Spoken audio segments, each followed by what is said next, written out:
feared and feared through Killarney. Now I'm back to hitching with the wind. But if Mickey Flynn should ever find me, I'll throw me caution all behind me and square off on that son of a bitch again. He cracked open a river too, he beat me Sunday through and through, and so jiggle my unconscious frame. I won me healthy sheriff fights, well lucky son still had me life since Mickey Flynn beat me dumb and lame.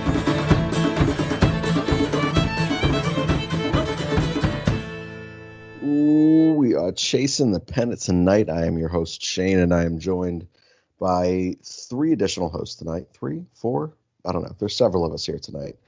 I have Andrew over there in Oklahoma, who very well may get cut out during this episode. Andrew, how are you? I'm doing very well, thank you. Yeah, just got alerted we are in a tornado warning now, so if I drop out, it is because my internet has gone out. But I'm very excited to talk some baseball and continue this going as, like you mentioned beforehand, we're getting baseball news finally. We are getting baseball news. Normally Sunday episodes are a little lighter for everyone.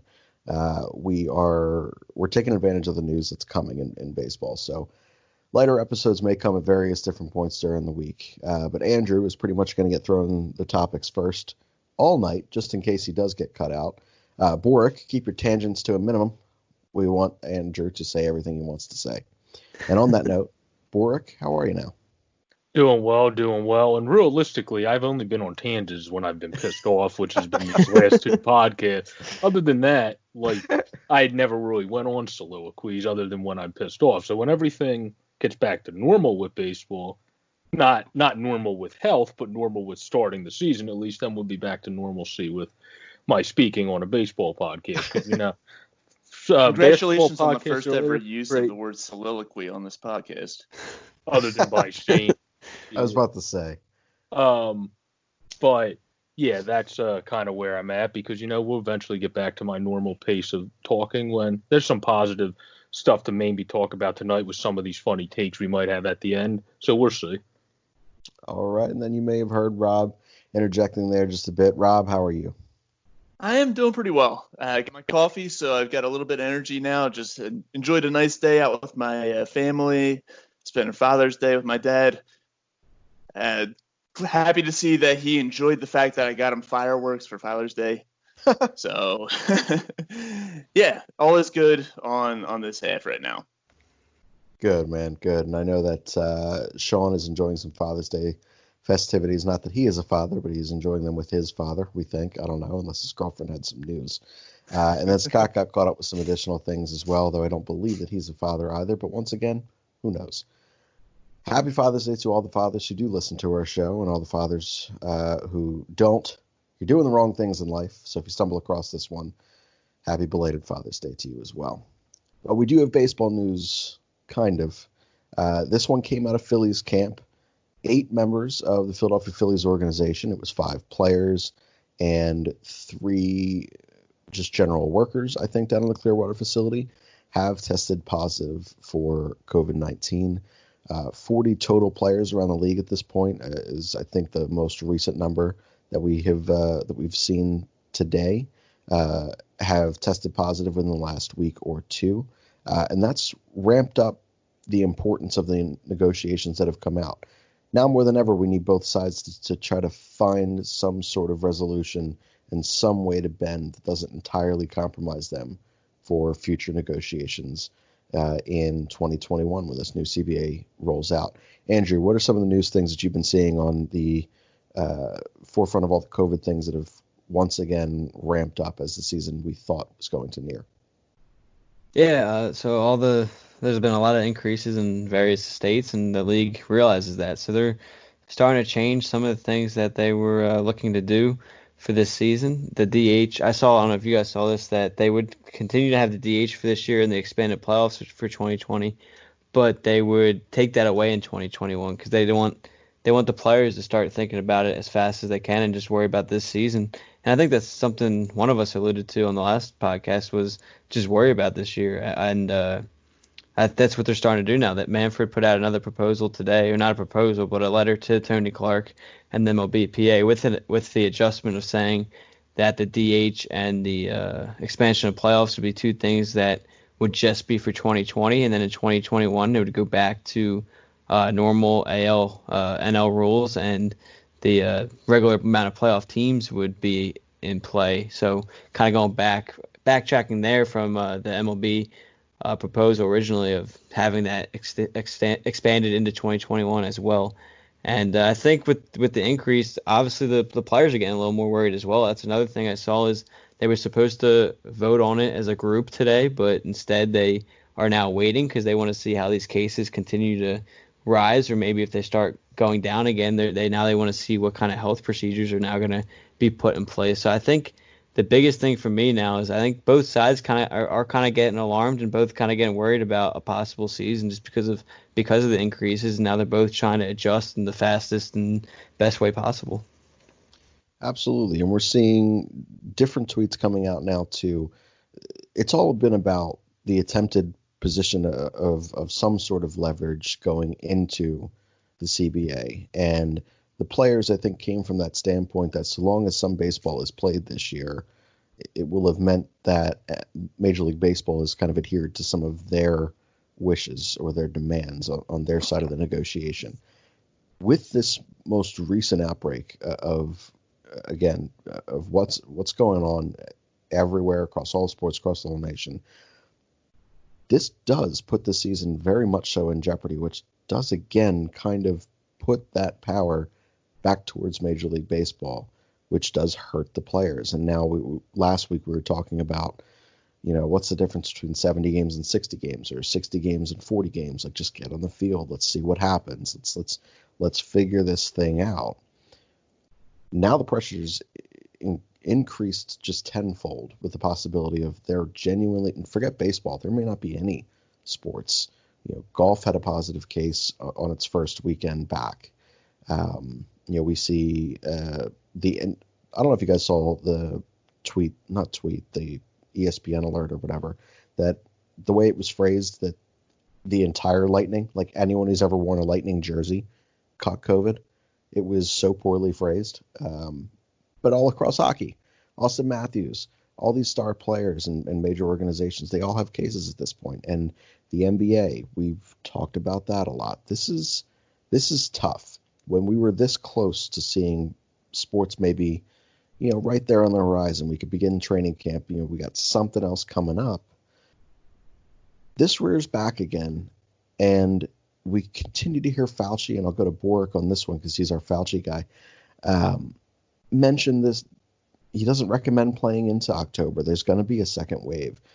Just because things have, the curve that has finally been flattened doesn't mean that it's not going to ramp back up. And when you have as many people out here not adhering to the things that CDC is telling us we need to do, it's going to keep coming back, and it's not going away, which means sports are going to constantly be in jeopardy, and normal life is going to be in jeopardy. Bork, what are you reading over there on your Sunday paper toilet time, Twitter, and everything else that goes on in Bork worlds? What are you seeing on baseball right now? Well, I'm seeing kind of what Andrew got at too, that it seems like from everything I read on Twitter that they're trying to come together for the common good. It seemed like they were going to vote today, and then as soon as they got the letter, they stepped back and went, after saying they weren't going to vote last night. So that's been a whole fiasco following if they were going to freaking vote or not in the first place. But that's a different story. So they came to the vote, and then Rob Manfred sent that letter like Andrew described, and then the players pulled back because they're going to talk that over. So that was a very good sign in the positive direction for me.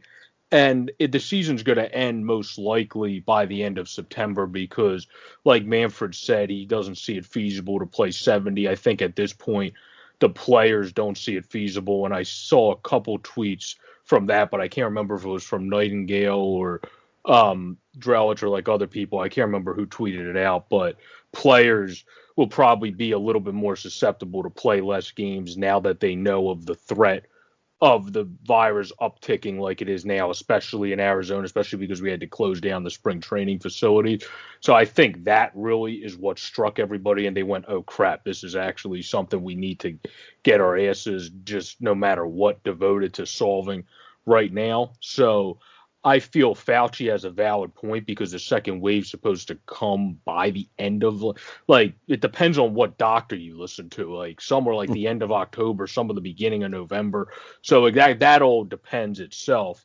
But if you can get the playoffs wrapped up by October, you're a lot safer than going into November. So that has merit to it. But I think they can do that as long as they keep staying on track now and they go with we need to get our asses figuring this out now.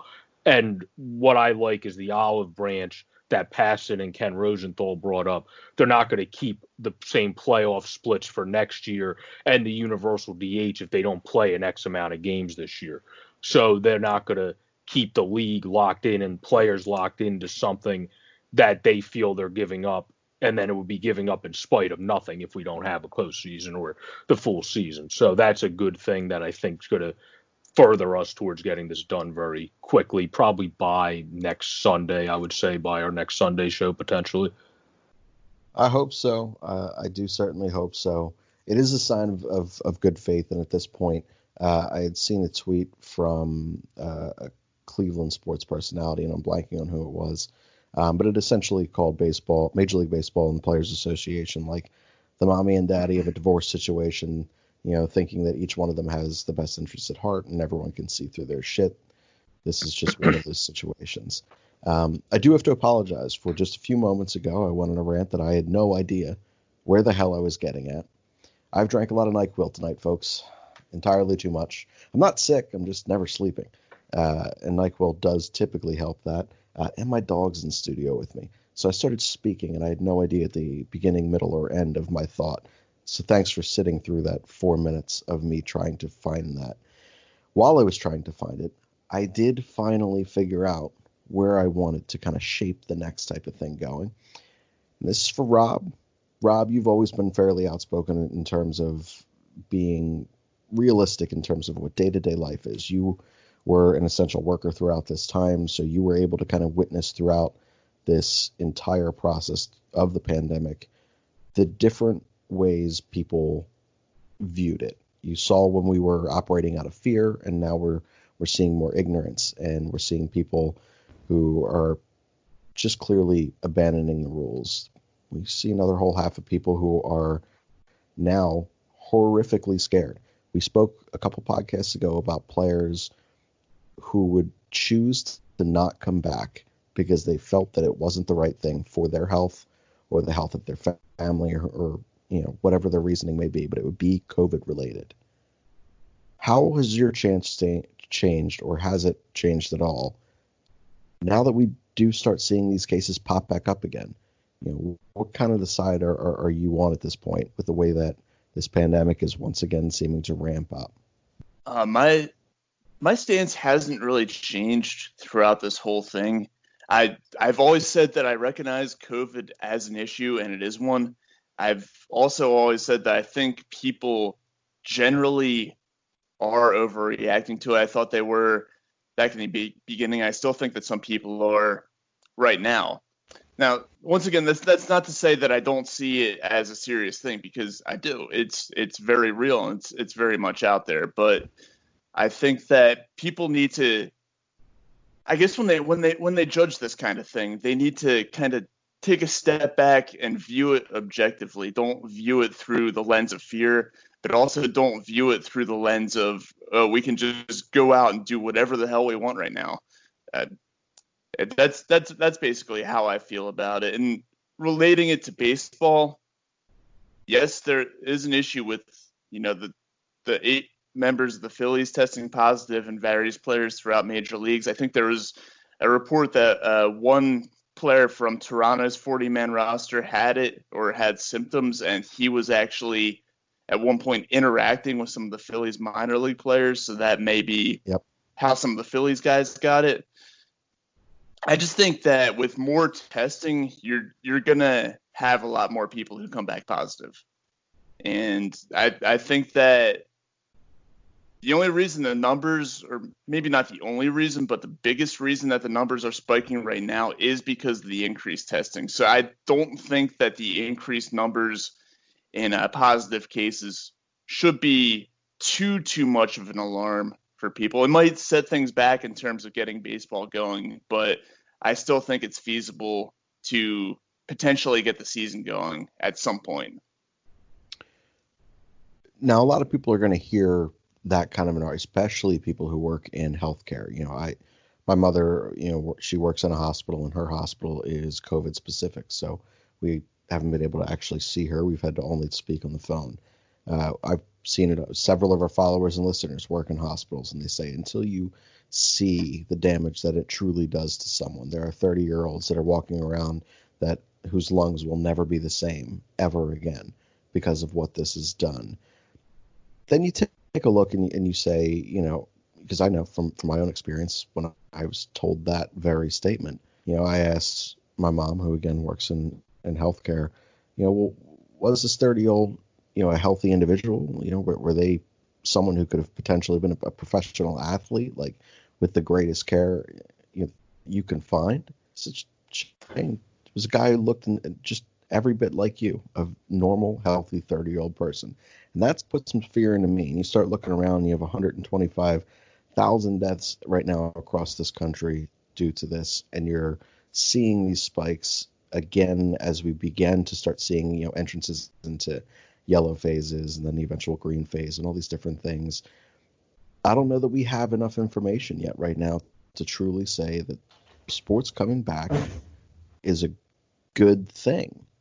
I just don't know that I'm prepared to sit there and go that route. Andrew, you're near where there was a political rally of 48 people, I think, showed up. I'm not sure. Right. And I think it was all the blonde chicks with guitars who were awkwardly singing and dancing. I'm not. That was a very weird video. It was. I know exactly what you're talking about. Absolutely bizarre. She's a babe, by the way. But how are things over where you're at? So first, there's been a pretty good spike here recently, and that was probably from all the protests that happened a little bit ago. And then you get in, because obviously the rally that happened yesterday, you're not going to get those numbers yet. So we've seen record-setting days for like 4 straight days this past week before that rally, and that rally clearly didn't change anyone's thoughts.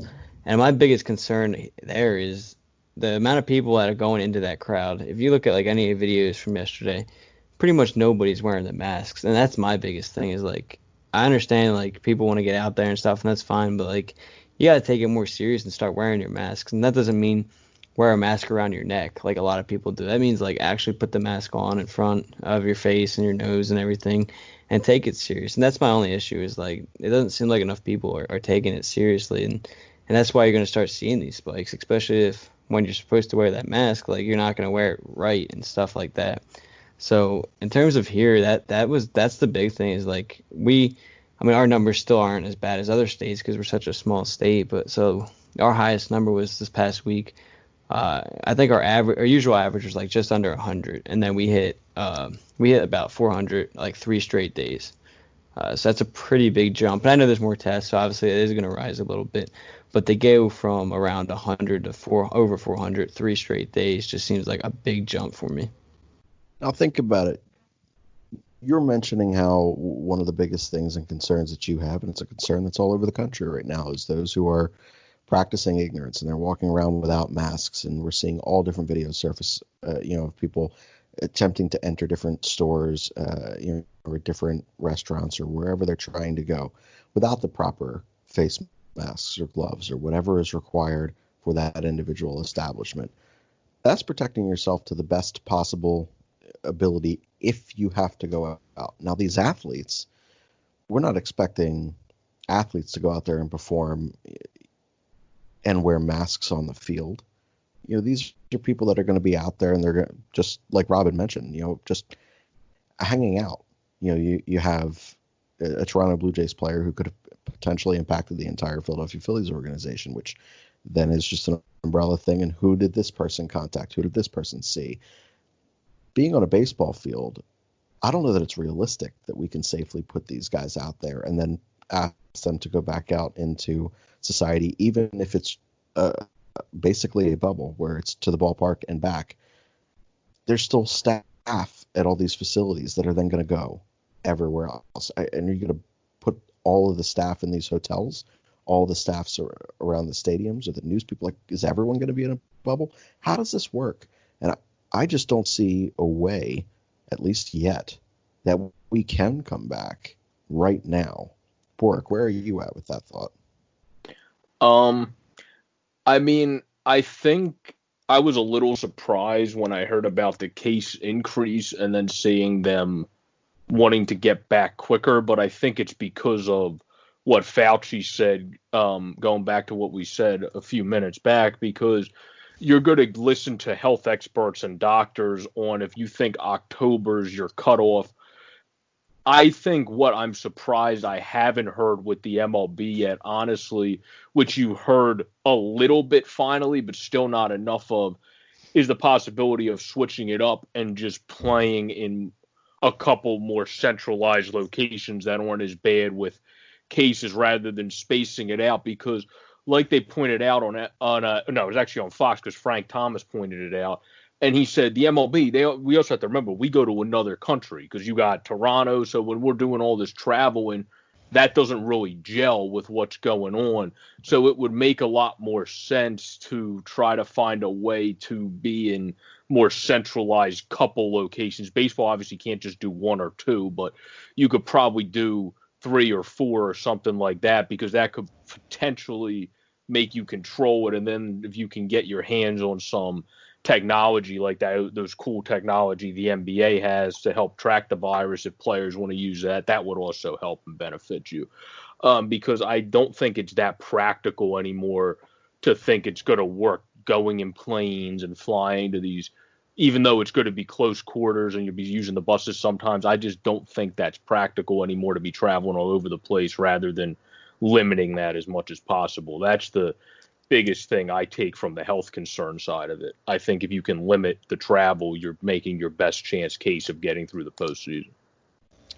I agree with that, wholeheartedly. And again, it appears to be in Bork. You texted me this, or you texted into the group about the possibility of hub cities for baseball as well, just as hockey is doing, just as the NBA is doing.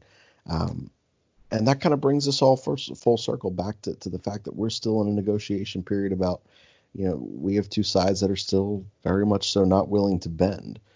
So we're going to now kind of talk about the things that we would need to see each side be willing to bend on. We've seen that from Major League Baseball saying, look, we're not going to force the rules that we're changing for this season, this grossly different season than we're ever going to see again, hopefully, and make you abide by those same rules in 2020 or 2021. We get it. We're gonna cut that back. We're not gonna have the extra playoff teams. We're not gonna make this a universal DH. That's a sign in good faith. Now the players have to come back with something too. Andrew, what kind of concessions do you think the players could do without losing too much ground in an upcoming CBA? I think for that, they got to come together and they got to realize, and I think it's something maybe both sides don't. It's already an odd year, so you're going to have to come to terms of two even sides out. And we mentioned the DH part, and I think that's something obviously you're going to have to live with there. Another thing is, in terms of the players, I think this is something we touched on, way back from the beginning, and that's something you guys just mentioned, was the hub cities. And we know that they tried to do that before when they wanted to split it into two leagues, and I know obviously with the rise it would not be in these two states anymore, but back in the beginning stages, I remember when they were leaking information, it was okay, the AL teams go to, or the Arizona spring training teams go there and the Florida spring training teams go there, and all the players are coming out and saying, oh, we don't want to stay in one state, we don't want to stay quarantined. I think that might be the biggest thing, is you can't have so much traveling back and forth, because obviously you're going to see a ton of spikes and it's going to cause more of an issue. And you're already seeing it now when people are just traveling to different workouts and everything.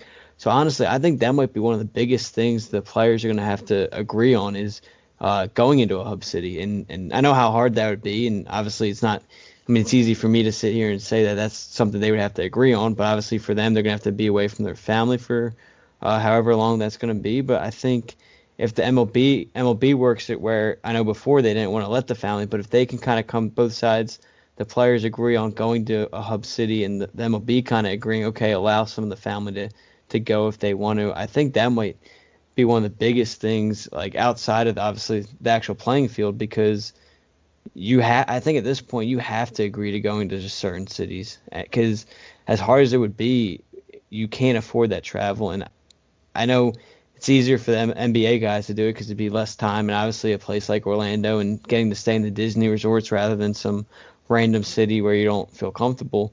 It's easier for those guys to kind of agree to it than say, I don't know, whatever city in Florida, Arizona, or Texas or whatever. So I think it'd be interesting to see if the players would be more open to it now with seeing these kind of rises, because I know how much obviously anyone wants to play in their home ballpark, but I think at this point they got to realize that's probably not realistic. For the 2020 season, it certainly appears so. The hub season or the hub cities do seem to be the only logical way to kind of make this thing work and work safely.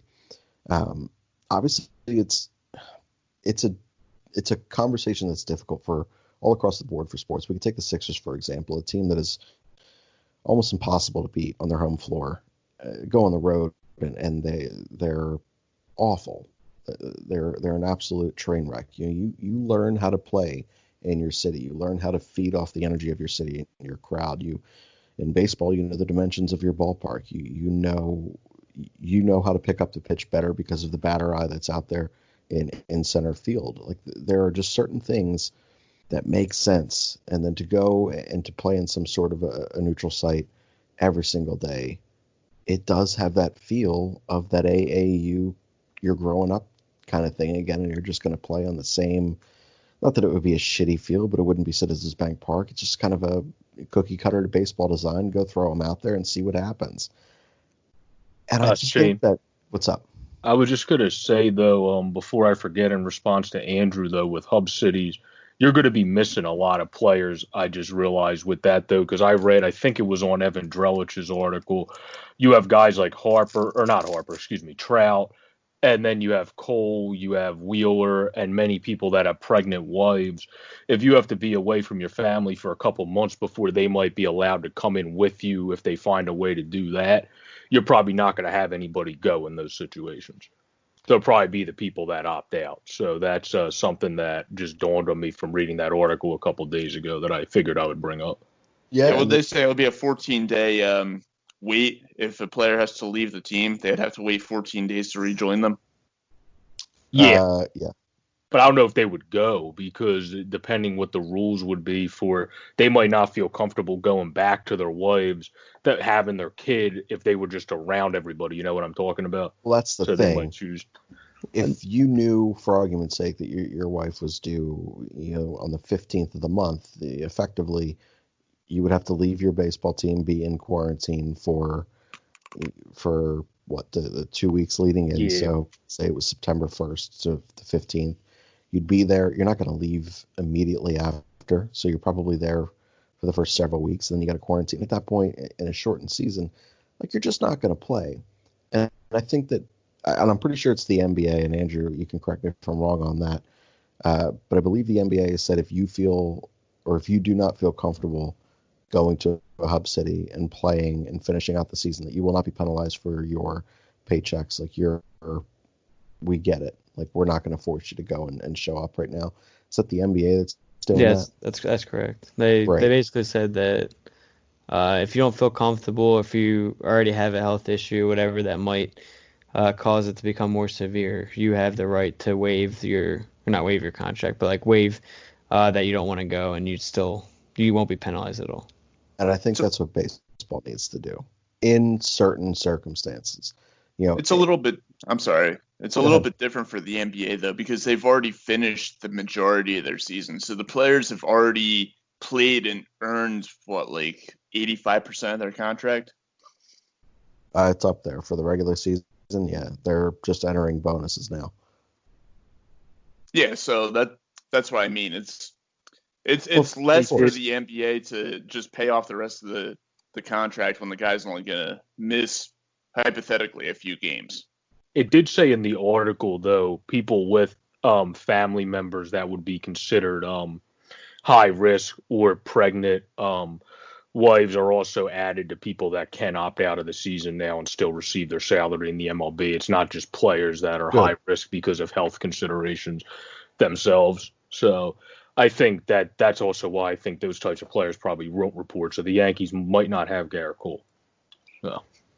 And we're going to see it all across the board. Go ahead, Andrew. Yeah.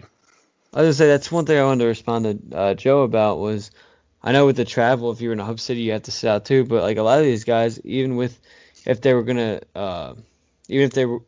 play in their own home stadium and stuff, you're still traveling to a different city to city rather than just staying in one. So you're still gonna have to quarantine yourself whether you're staying in a hub city or not. So like that whole quarantine period is gonna go regardless, no matter what. Because you don't want to. I mean, if your wife's gonna have your baby soon, you're not gonna want to show up like a couple days before not knowing if you have the virus or not and be with your newborn and wife. So you're going to want to quarantine beforehand anyway. So I don't think the hub city or the home ballparks will kind of impact the whole quarantine period for the players at all.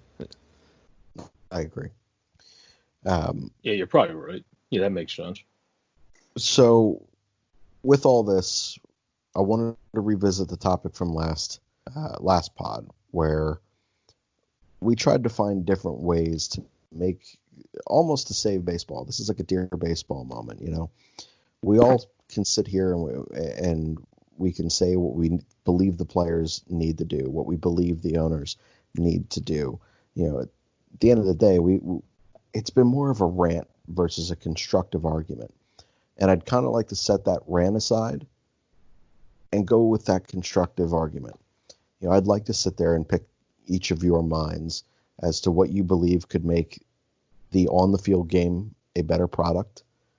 There's a handful of things that have been approved. There are a handful of things that have been thrown out there that are still waiting on some sort of approval. There's been things that have been discussed but never formally brought up.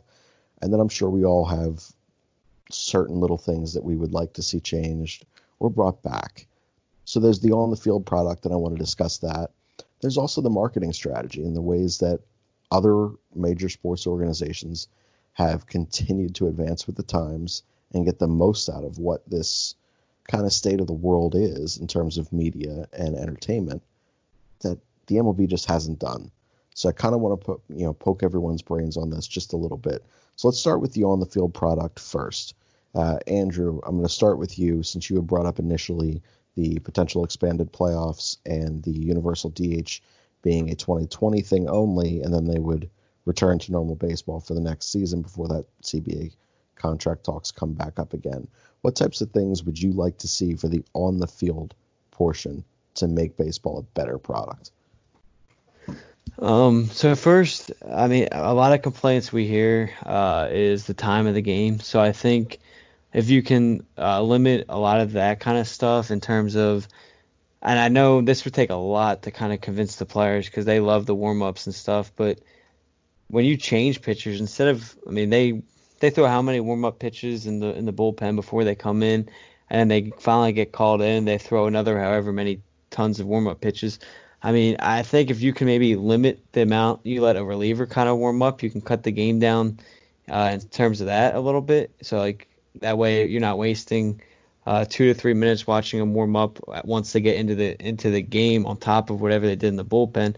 I know they need those, but you figure once they've done their warm-ups in the pen already, they wouldn't need that much time. So maybe if they come in, you let them throw a couple. That's why you only take maybe a minute in between the pitching changes, kind of quicken the game up in that way. I don't know what you guys would think about that rule.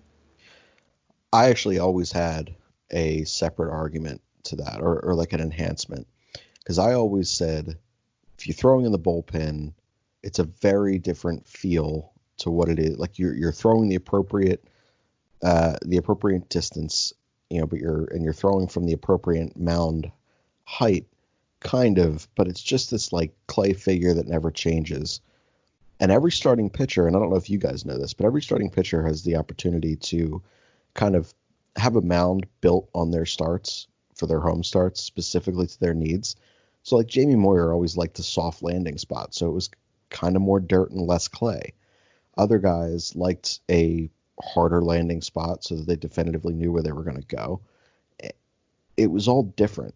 So when you're a reliever who sits there forever, and you're pitching off this perfectly manicured clay, hard push off and hard land spot all the time. And then you go in there and you're pitching after Jamie Moyer, who's throwing on dust. Well, you're not going to be quite as effective. My pitch to this would be, if you're manicuring the game mound for your starting pitcher, you're also doing it in the bullpen the exact same way. It's not going to be perfect, obviously, because it's going to be used throughout the day, but it's going to have a much more authentic feel. That way, instead of throwing 8 pitches, you can come in there, you could throw 1 or 2, and you could say, all right, I'm good here. And I think that would help speed things up just a bit. I don't know what you guys' thoughts are on that. Yeah, That's one I mean, thought. go ahead, Josh. Sorry. I was just gonna say I was completely unaware that what you just brought up, that the starting pitchers have the mound kind of manicured to their needs. But that's I just want to say that's certainly something that, now that I know about it, could be a good idea to quicken up the game a little bit. I had no idea that was a thing either. I mean, I never was aware of that rule. So that kind of makes sense why they do have to take a couple more pitches there when they do come in. So if they're able to do something like you said, Shane, I think they could get on board with that maybe a little more, because I think that with what would be in construction right now, they probably wouldn't be on board because of the difference. So I think that's a great idea. Yeah, I never looked at it like that, and I never knew about that either. But that's definitely sounds like the best idea to make it as sequential as possible. So let's stick on the time topic here, because that is one of the biggest arguments about sports. Now, me as a baseball purist, I don't really think that there's anything wrong with the length of a game of baseball, though I do recognize the changes in society and the immediacy that people need things now. Games are not as enjoyed. So I watch our side topic that relates. Do you guys watch any or subscribe to any different YouTube channels of, whether it be like how-to videos of any kind? So I'm a big cooking guy. So I follow a bunch of different chefs who have channels. Do you guys have any of those? I'm not big on following how-tos on YouTube. I'm more of a guy who reads the instructions as opposed to watching a video, just because, I don't know, I follow along a little bit better that way. But to answer your question, no, I don't follow any how-tos on YouTube. All right, so the only how-tos I follow is all the sports recommendation shit where it's just like, yeah, here's how you hit, here's how you defend, here's like all that BS. Otherwise, I just look it up when my car breaks, which now I don't have to deal with that because I have a newer car. But when it did, I just looked up how to fix this. Regardless, the whole point of this is, there are great chefs and there are great people who have and put these videos up, who, when they begin, it's a 60-minute video and nothing really happens. And they think, wow, shit, we can edit and condense this down to 15 minutes. And their views quadruple. Their views go up 1,000%. It's insane, because people need things fast. And that's kind of the way that sports are now too. People hate the NBA for all different kinds of reasons. It's a pain in the ass, but they're trying to change that too. So now we have to sit here and look at the game of baseball that none of us probably would change for time reasons. And we have to put ourselves in that kind of a perspective of, all right, what can we do to appease the other side that won't piss us off in that exchange as well? So we already have the bullpen thing. Let's stick on that time sequence. Rob or Boric, do either of you guys have anything that may actually, sorry, my dog is dreaming right now and kicking on the bed. It's ridiculous. It's really distracting me. So if you start hearing like whoop in the background, it's the dog. It's not me. But do either of you guys have anything that would kind of help speed this game up? Well, I've got something, and personally, I hate this so much as a purist, as a traditionalist baseball fan, but it's something that I saw on Twitter the other day. The idea of eliminating the home run trot. If a guy hits the ball over the fence, you just, you go back to the dugout. You don't bother jogging around the bases. Hard no. So no more Reese Hoskins 30 seconds around the bases. Yeah, that's absolutely, you can't. Yeah, I can't deal with that. I need my celebrations for like Not even just walk-offs, like game-tying clutch home runs. You're not going to get any of those nice round the base, cocky stuff, especially if someone signs Puig and he has a good year from guys Derek like that. Dietrich. Yeah, Muscles. Yeah, you're not going to get that from Muscles, those great reactions. Yeah, how would you Yeah, celebrate a walk-off home run? Like hit the home run and go to the dugout and you all jump around at the end of the dugout? Yeah, I that agree doesn't- with you guys. I'm completely against it. It's just something that I happened to come across while I was browsing through Twitter the other day and thought maybe it would be a unique idea, but I'm totally against it. Yeah. I was going to say one I could deal with, and I think maybe all of us could, is a more strict, like, I don't love it, but I don't think it would be bad, a more strict pitching clock. Like, they said they're supposed to kind of introduce one soon, and then they're supposed to do the warm-up between pitches things, but they don't really enforce any of that crap anyway. When you go to the games, you see the clock expire. Then, like, 30 seconds later, they're like, okay, we're set. And it's like, oh, okay. Where if you did like you can only have 20 seconds, whatever it is, between pitches, you wouldn't be able to have some of those guys that take a while, especially relievers that are all out of sorts, take like a minute between pitches sometimes. You wouldn't be able to have any of that. That might help speed up the game. I don't love that because certain guys have their own quirks that get them into it on the mound, but I think I can be okay with that. That don't might have any actually be issue. the most ignored rule in all sports. Yeah, exactly. Yeah, I don't I don't care if you want to put a pitching clock up there, like that doesn't impact my viewing of the game whatsoever. And mainly because I still play, and there's always been if you're in the batter's box, like leave 1 foot in, like you're not walking out, undoing your batting gloves 85 times, spitting in, doing your same Ryan Well, that Howard depends if you squat. like the team. So it just doesn't matter. Like anything that's going on, none of that stuff is super, super necessary. Like if you want to have a 15, 20-second pitch clock up there, good. That that puts some pressure on both pitcher and hitter to get themselves in that zone and stay in that zone.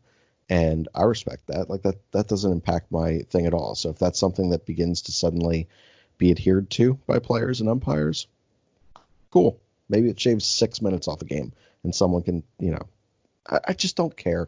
This is the hard thing.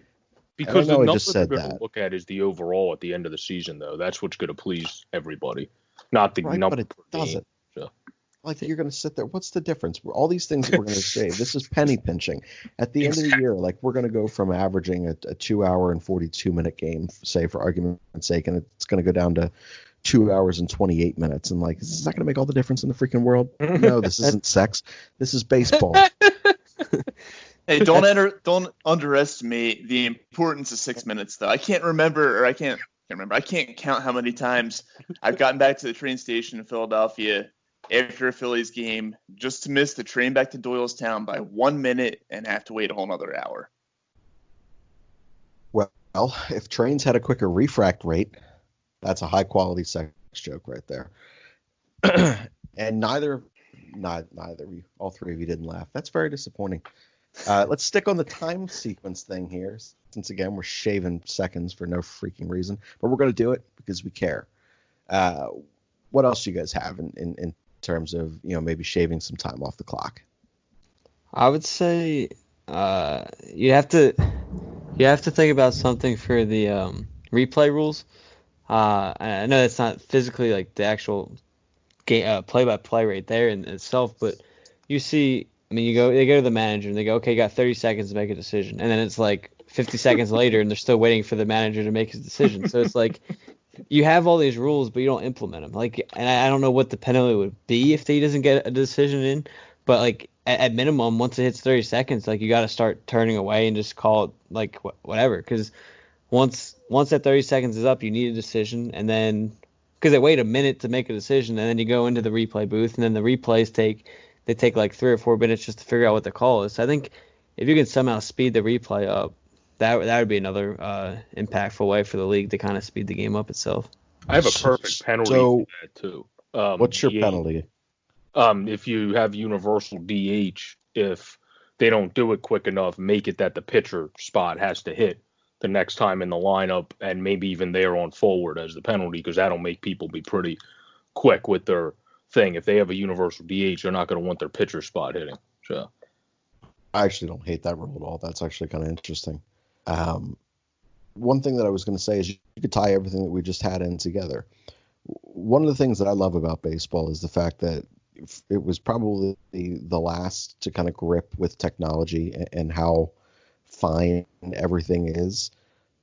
If there was a pitch clock and it was adhered to by everyone and it was 15 seconds, you are not going to get 15 different looks and replays and Tom McCarthy and idiot Ben Davis out there analyzing something that was a bang bang play to find the exact perfect answer. You go by what that umpire saw, heard, and felt in that moment was the correct call. And you respect that. You do away with it because there isn't enough time for us to sit there and see just how bad of a call could have been, because you're already on to the next pitch. If the game's just flowing. And I think that's something that could really, really help, because I think challenges need to go away entirely. I like the human error of things. It sucks when you're on the wrong side of it, but my God, if that doesn't light a fire in your clubhouse, like, you got to find a way. And that is one thing that would do it for me. If I sat there and saw, wow, you blew that call clear as day, but I know I can't challenge it because baseball's a better sport for not having challenges, I'm going to go out there and I'm going to be so pissed off, and I'm probably going to play better. Like, it's just one of those things. Baseball takes the emotion out of those things. And because it takes the emotion out of those things, let's switch to that side next. You can make time feel incredibly so if you suck at what you do, or if things are incredibly dull. So if your time is filled with pitching changes, if your time is filled with commercials, if your time is filled with 13-minute replays during each game, you're probably going to hate it. But if you fill all that same time that you say you hate with things you love, the game's not going to feel 2 hours and 42 minutes long. It's going to feel far quicker. So what types of things could infuse more action into the game and more entertainment to make that 2 hours and 42 minutes not feel like 2 hours and 42 minutes? Anyone could take that one. So, are you talking about like an actual rule in the game itself, like outside of time was? Is that? Yeah, essentially, so, like, what types of things can we bring more action to make the time not an argument? Not that I would like this, because again, being one of the traditionals, I like seeing it because I think it's a cool strategy from the defensive end. But I think a big thing is the shift. If you take away the shift and make the defenders actually, or the fielders play actually straight up, it's going to allow a lot more hits and a lot more entertainment rather than just ground outs that go deep in the outfield and just a bunch of outs. Instead, you'll get a lot of extra singles, maybe that bloop out into the right field, left field, wherever the shift is, or kind of get some extra hits there, get extra base runners, and you might be able to get some of that kind of baseball back rather than just everyone trying to hit home runs over the shift. And my always argument to that is just the player should try to learn how to hit both sides of the ball. But I know it's easier said than done. But I think talking to other people like that aren't as big of a fans or traditionalists, they for some reason they always bring up the shift, and there's a lot of criticism with the shift. Yeah, I have to agree with that. I've always been an outspoken critic of the shift. I absolutely fucking hate it.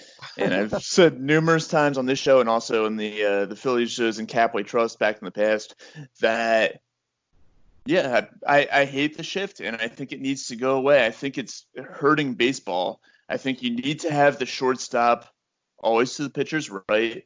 You need to have the second baseman always to the pitcher's left. You can, shade the outfielders however you want. You can have them playing at whatever depth you want. Just have them always, the shortstop and the second baseman specifically, always on the side of the infield that they should be on.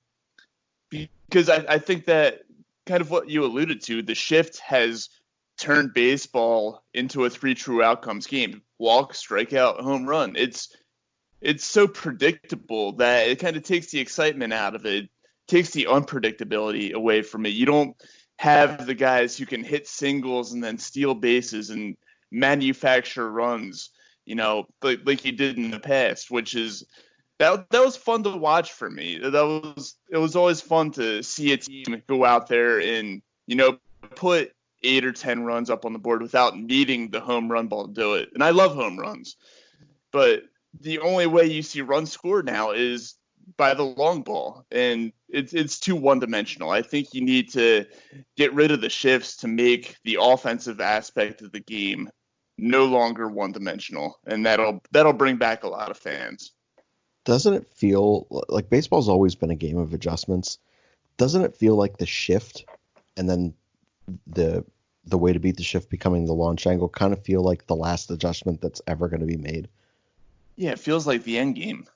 Like this is kind of like, this feels like this is baseball for the rest of time. Like no hitter is ever going to learn how to hit the opposite way on the ground and beat the shift consistently to force that over.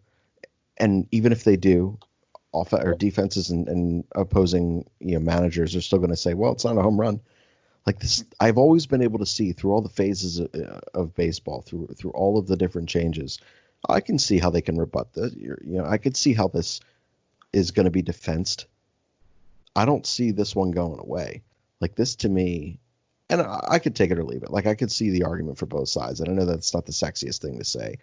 I love base runners out there. I love singles and stringing things together. I love small ball. It's one of the most exciting things in the world to me to see guys, hitting runs and bunts and just executing steals and all the things that we don't have in the game anymore. I love it. But I love the fact that this is the smartest play for each side to beat the strategy that they're actively going against is to try to swing for the fences. This is what this is now. So I don't know. I could take it or leave it. It really doesn't matter to me. And I think that's probably the least sexy thing I'll ever say on this podcast. I was just something for me though was if hockey and football guys, when they're doing their thing, moving around, can be mic'd up, and you hear some of their stuff on the telecast, especially hockey players, I think baseball guys could be mic'd up during the game. That would obviously add to the entertainment. You could have one or two guys mic'd up during the game, not to be interviewed per se, all the time during the game, but maybe when they're in the dugout once. But like just to be mic'd up and hear the sounds of the game like they do in hockey and stuff like that. I think that's something that would add an added element. They don't really do that with baseball other than for the All-Star game, obviously. So for the TV viewing, I think that would be gold, and I think that they've been way behind on that. So there are a lot of great personalities in baseball, and there's a lot of personalities there's a lot of personalities that we hear are great, but we never have the opportunity to truly hear and know them because baseball's a dinosaur. I would love to know who are funny individuals and who are sharp individuals, who are witty and who are not. But being in the stadium wouldn't be any type of a difference in terms of gameplay. So that's a two-sided argument. Go ahead, Rob. I was going to say, I think to go along with that, you would need the umpires to kind of loosen up on what they deem, worthy of an ejection or something like that, because you need to have players chirping each other, and you need to have players chirping the umpires and things like that to make the mic'd up sensitive thing. People in sports. Exactly. My God, sack up. Get rid of it. Yeah, just you need to kind of loosen up on that so that the mic'd up part is actually entertaining and it's not all, PC. How do you guys feel about, so this is something, and so this is a conversation I was having with Stephanie after I had watched the Sosa McGuire doc, the 30 for 30 was last week. So McGuire gets thrown out in the first inning of a game for not much, but it was in the middle of a home run race. That's moronic. You've just ruined that game for 45,000 people in the stands, for everyone across the country who's watching that. Now, this is not right. Like when I say it out loud, this is not right. But you've got to be able to feel the game as an umpire and know what is impactful and what is not, and what will provide entertainment without hurting that game. So say for argument's sake, you have a starting pitcher who's in the 6th or 7th inning, they're at 112 pitches, and they're coming out, after whatever. If you need to toss them then. His night's over anyway. If you have a hitter who's up there who's hitting a $130, and if you put in a pitcher to hit for him, even, it's not going to matter. Throw that guy out. But allow for some of those chirps to happen and pick your spots that don't hurt that game too much. You think there's a way that they could do that with umpires, or do you think their sensitive egos would just sit there and continue to say, you say one wrong thing to me and I'm throwing your ass out, and I don't care if you're Bryce Harper or Andrew Knapp? Well, as long as Angel Hernandez and Joe West are around, the latter is going to be holding true. What's another thing? Get rid of these guys. Absolutely. I think we can all agree on that. Yeah, with that's some of the older umps, yeah. that's one thing. I mean, you see how much they look to kind of like toss somebody out. I mean, how many times do you see?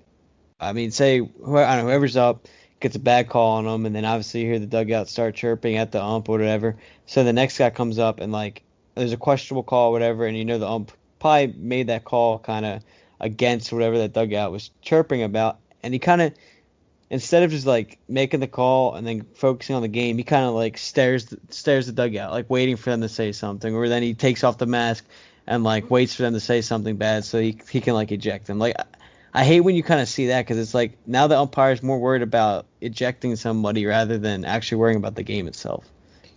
Very Good point. true. And again, that's another thing. And we've mentioned this before. I know I've mentioned it before.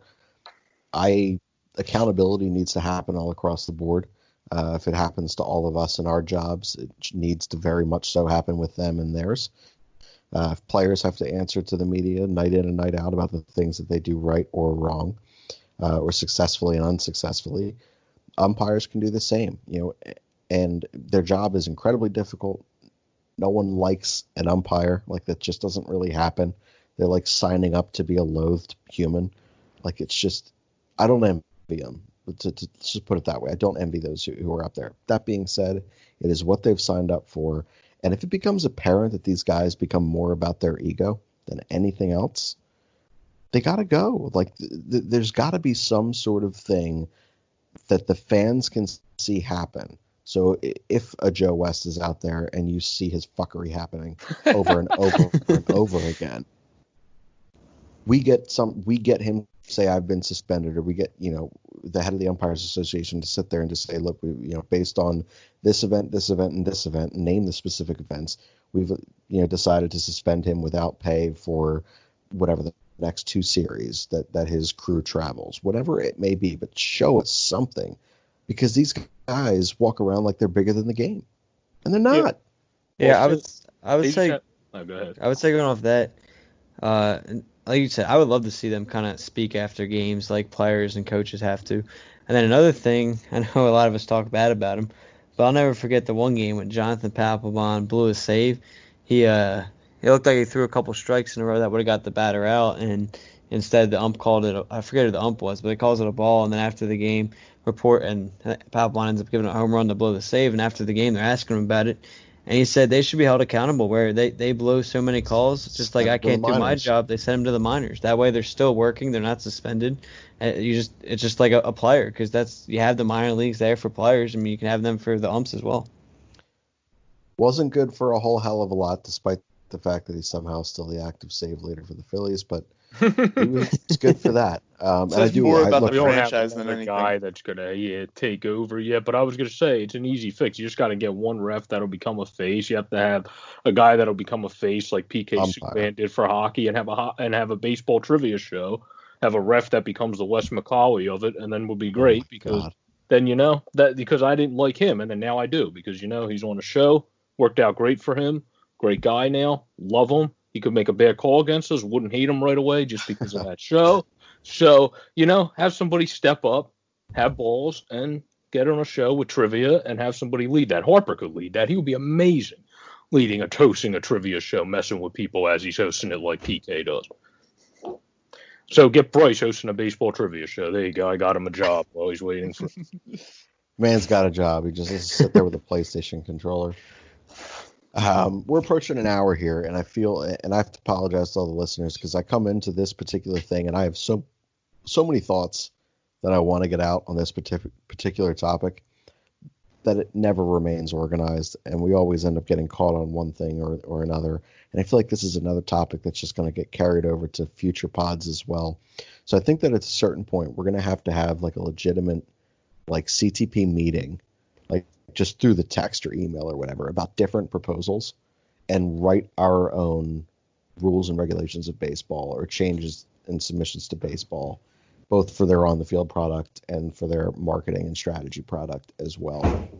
That way we can have like a more just direct pod, because I feel like this is like 25 minutes of just ranting about umpires and shit that didn't matter or accomplish anything. So sorry. I hope you're at least mildly entertained by it. All of us have a lot more to say on that particular topic, but I didn't quite steer that ship super well. So I'm going to roll to this final thing here. We're just going to take two of these. Wait. One thing before I get to that final thing. Boric. Yeah. You say yes, sir, when I say Boric. I'm just kidding. Don't do that. It's fine. But Boric has accepted the challenge, and by he accepted, I threatened his life and told him he has to do this. He is going to play Rob via YouTube or Twitch or something in MLB The Show. This is not for, like, if you like watching video games and people play them, I think you're a weird fucking human. This is for you to get to know Rob and Boric, two CTP members, each with very different personalities, each funny as hell. And I know I'll be endlessly entertained watching them play MLB The Show, probably pretty bad against each other. We should go to Vegas and play it. That would even be more entertaining. You could just sit on your couch, stay healthy, wear your fucking mask even in your house. But they're going to play each other, and it's going to be mildly entertaining for us, but massively entertaining for you guys, since you have not yet quite seen into the mind of Rob or Boric. So that'll be either Tuesday or Wednesday night that'll stream, and I'm looking forward to it. That'll be fun. Yes, sir. Yes, it will. I am the equivalent of the 2015-ish Phillies when I play this game, and I can guess that Boric will probably be sitting on his toilet seat as he's playing. There's so much toilet humor on this podcast. It's ridiculous. Not that equipped in the house. That would be sick if there was a freaking extra PlayStation hooked up. No, it wouldn't, dude. If you just sit on the toilet that long, your legs would never work again. You ever have a complicated movement and you're like 25 minutes later you get up and you're like, I gotta sit back down. It's messed up, man. No more bathroom My talk. feet always fall asleep. We're at 62 minutes right now, and we've talked about just awful So, and that was a weird ass laugh. So, the last thing that we're going to get to, and I'm just going to take two, whichever one of you guys want to provide one of those, that's fine. But we've all been kind of, this is bad. So this is all of us except for Andrew on Twitter. We're all just creepers. We just scan for sports stories, but don't actually say anything. So if you follow me on Twitter, if you follow Rob on Twitter, if you follow the CTP account on Twitter, we don't say shit. We're just there. We exist and lurk in the shadows and try to look for funny things to then bring onto this show. And in our lurking, we occasionally find some spicy tweets or takes or different articles about the things that we talk and argue about. So any of you guys who have a decent article that you think will provide a quick 60-second conversation with the group, you guys can pull that tweet and article now and let us know. So whomever's got one, go for it. I have one that might piss you off, Shane. Everything. It's from Josh Innes, who's a. Did you say Josh Innes? Innes, yeah. Fuck. That's someone else go. Would piss you off. No. No. Wait a minute. Jesus. I know this is. He said Albert Pujols is the best hitter I've ever seen. And then somebody replied, because this is because the Griffey thing's on tonight, I'm assuming he tweeted that. Ken Griffey Jr. is the correct answer. And then he said not a better overall hitter than Albert. Yeah. I don't really know what this has nothing to do with anything that we've talked about tonight. But just know that Josh Ennis had a bit called Stab Me With the Spoon on his radio show here in WIP. And I think that's the dumbest goddamn thing I've ever heard in my entire life. That guy sucks. Someone else pull up a different thing. And that is the total wrong answer. That's why I wanted to bring it up. I figured you probably didn't like him, so I wanted to see. I don't dislike Albert Pujols. So it's impossible. No, not Albert Pujols, Josh Innes. Oh, well, Josh Innes is a moron, but keep going. So mine would be, and this is the article I attempted to send to everybody, but apparently failed at miserably as it didn't go through. And that is, I don't know if you guys saw this, but it's a Bob Nightingale article, and it's that for the 2020 season, and possibly beyond that, depending on how well it works. MLB is considering now having ties instead of endless extra inning games. So what's your guys' take on that? Jesus, fuck no. This isn't fucking 1998 Soccer. NHL. This isn't soccer. Come on now. It's football. If you don't, I was worn out with ties the moment that Donovan McNabb didn't know that they're possible in the NFL and the Eagles tied the fucking Bengals. Donovan McNabb also just sucks. Yeah. Hated that guy. God, he was so unlikable. No. The moment we start seeing ties in baseball is the moment that I just give up on sports altogether. I think that I found out our new bit, by the way, especially for Sundays. I just want you guys to find things on the internet to piss me off. Just set me off. It's not hard. Not hard. I'm an angry human. But like there are certain, like Polo Josh in this tweet, it doesn't matter if it's the smartest thing that you've ever read. I just gave you that idea, so you're welcome. You did. Thanks, I guess. Talk about pickles. But listen, man, Naz just texted me too. That's funny. She said Happy Father's Day despite the fact that I don't have any kids. Also, special thank you to Donald, my buddy Don, whom for all of us who just purged our Twitter accounts, he's the reason we had to do that. But he wished me a Happy Father's Day for the 13th year in a row because neither one of us from our previous lives know if we have any. And that's the least redeeming quality that I've ever said about myself on this show. Back to your tie thing. It's moronic. I heard another softball-like rule that every extra inning game starts with a runner on second base. You can kiss my ass. I hate it. That was in there as well, and that was going to be my next point. There was a couple things in this article that really got me mad, but that was two of them. And the other one would be this one would be interesting, but in extra innings, you would be allowed to re-enter guys you've taken out. Yeah, that's an interesting one. I don't hate that one, by the way.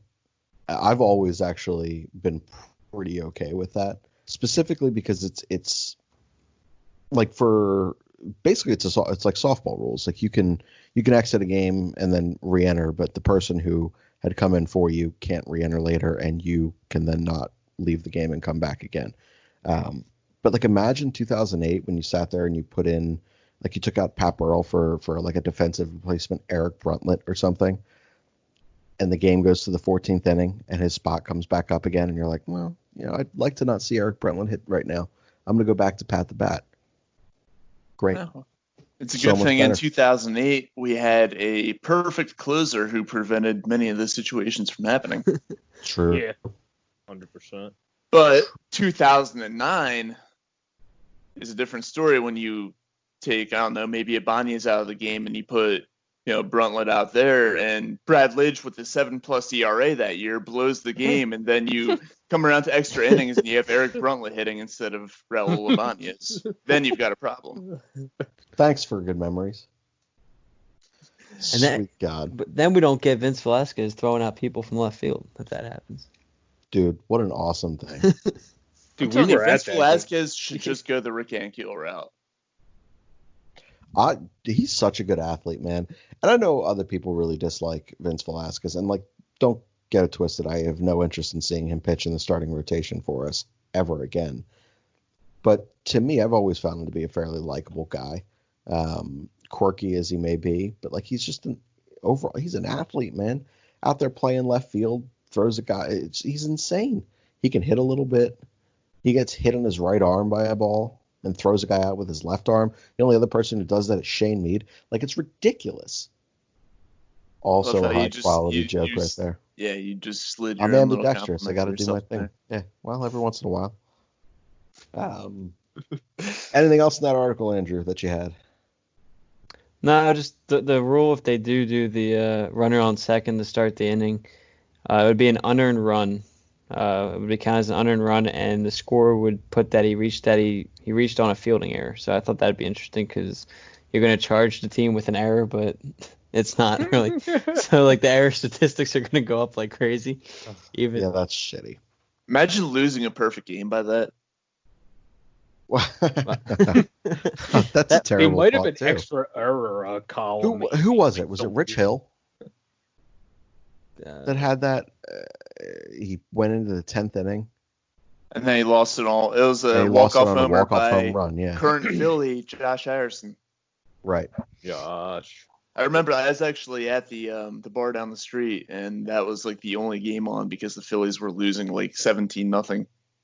So we were all watching that, hoping that Rich Hill would get this no hitter, and then Harrison hits the walk-off homer.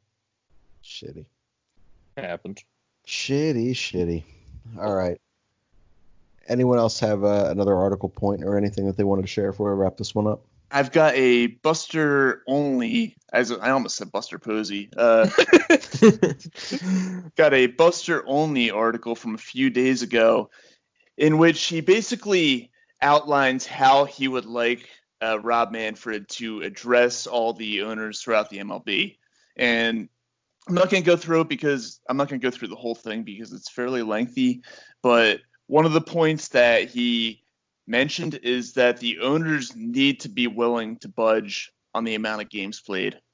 The owners are so dead set at 60, the players want more, and basically he's urging the owners to be willing to move to, 64, 66, 68, something like that, and just find a middle ground with the players, and as opposed to being, dead set on this 60 game season. So that's my pull from Twitter world. I actually saw it in the tweet, but it was an article from Buster only. Almost said Buster Posey again. I think you just really like Buster Posey. You're just like a closet Buster Posey fan. Rob's a closet. Outside of the main point of his thing, just a quick Buster Posey thing real quick. Yes, the guy broke his leg. And then we had to change the rules because he broke his leg. Yeah, but it's not like it's a physical spot. Rule in. That's kind of what I realized. Look, it's just called the Buster Posey rule, but he could have stopped it all. All he had to do was after he broke his leg, he could have hobbled his broke ass up there and said, "Don't you dare change this rule. This is part of my position." And then we would never, even if it got changed, we'd be talking like Buster Posey was a fucking hero or attempted one because he was speaking for the good of the game. But no, he was like, "I'd like to never be touched again." God damn. It's part of the game. I hate that you can't take out slide. I hate that you can't run over catchers anymore. Man. I also think they need to let steroids in the game. I got so much shit to say. We're going to have to talk about this on another podcast at some point because we're at nearing 75 minutes. What's up? I did have a funny one, though, to wrap up on, though, that was not really a take. It was just something from when I searched Phillies takes on Twitter that came up that was hilarious. It said, what if this is the first announcement that the Phillies contract with the Fanatic has run out and Gritty's child is going to be the new Phillies mascot? Because there was a Twitter account of Gritty where he said, "I'm going to make a great dad," because it was when he was with Flyers dads in the past. So I just found that kind of funny. It's like, what if Gritty that, because they did say the Fanatic, some people when they were going to change his style, they're like, oh, they're going to change his whole color to be like closer to Gritty, and I'm like, no, why the freak would he be orange? But that was some expectation, so Gritty's child as the potential next mascot if we lose the rights of the Fanatic. I'd rather him just be the commish. But on Have that, Gritty's child be the commissioner? That's correct. Oh, okay. Gonna throw an ad spot here. Just Food. We always advertise Just Food, and Rob's texts to me have started to slow down in the amount of people who do come in and use our name and say hello. Rob's getting lonely, man. He's talking to himself through a mask. It's not fun. Go visit Asian Rob, please. He's got nothing else going on. Go visit him. Just Food. It's 215-794-FOOD, 215-794-3663. Treat yourself, take it home. Tell him Shane, Andrew, Scott, any of us here from CTP or AMYP Network sent you over there. He's going to hook you up with excellent food and decent prices. I promise you. And he's great conversation. So go visit Asian Rob. Just do the right thing. Visit Asian Rob. Another ad that I always forget to throw in, although I've been fairly decent about it lately, is our intro-outro music, the Jackdaws. We love them. We think you should love them. If you listen to our podcast, you're forced to listen to 60 seconds of their content anyway. It would be awesome if you listened to an additional 60 seconds or, I don't know, subscribe to their podcast, The Rookery. It's awesome. Their lead singer is hilarious, and he is so politically incorrect. It is so refreshing in today's world. I promise. It's excellent stuff. That's the Jackdolls, www.jackdolls.com. Guys, I have failed us again on another Sunday podcast and keeping us on track and actually completing a topic. I will do a better job hosting, listeners, especially with the two topics that we came up with. They're both really broad topics that we could talk hours on end on, which is good because we have nothing else to talk about. So when you hear us next, we'll probably in some way, shape, or form be discussing one or both of the things that we discussed tonight. The last thing I want to remind you, Rob and Boric will play video games against each other for your amusement. You've heard them both on the show. They're both wildly inappropriate and very funny. That is the entertainment that you're going to be looking for on Tuesday or Wednesday evenings. Place bets. Do it with your friends. I know I will. Me and Scott, we will be taking bets on this game because there is literally nothing else going on. That'll be it here for Chasing the Pennant podcast. We will see everyone again middle of the week next week. A fighting man I used to be, revered and feared through Killarney. Now I'm back to hitching with the wind. But if Mickey Flynn should ever find me, I'll throw me caution all behind me and square off on that son of a bitch again. He cracked open a river too, he beat me Sunday through and through, and such over my unconscious frame. I won me healthy sheriff fights, well lucky son, still have me life since Mickey Flynn beat me dumb and lame.